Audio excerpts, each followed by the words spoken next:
Mao ni update sa ato ang breeders sa Ulikba.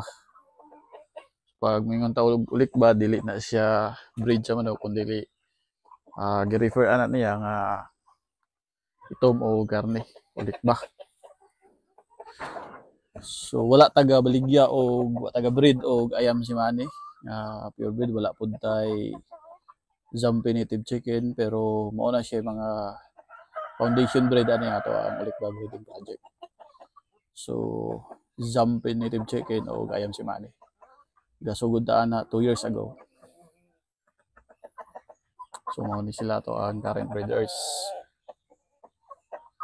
So kanang Zampi native chicken mao na siya ay purified nga hulwan or basilan.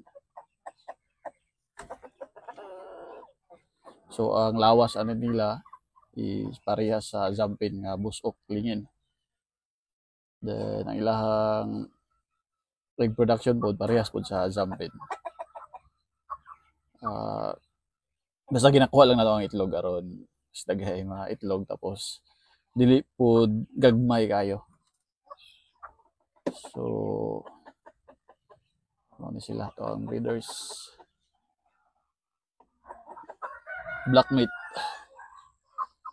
So these are not pure breed. So hybrid na ni siya.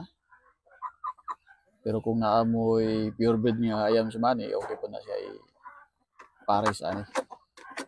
So ga-release tag mga piso. The old daman 1 month, 2 months. Pero dugay ta maka gender kay mostly man gud nga really lahang anak ani pikom gamay ray liwat sa ayam si Manny nga straight comb. So mao nang lisod or dugay gender.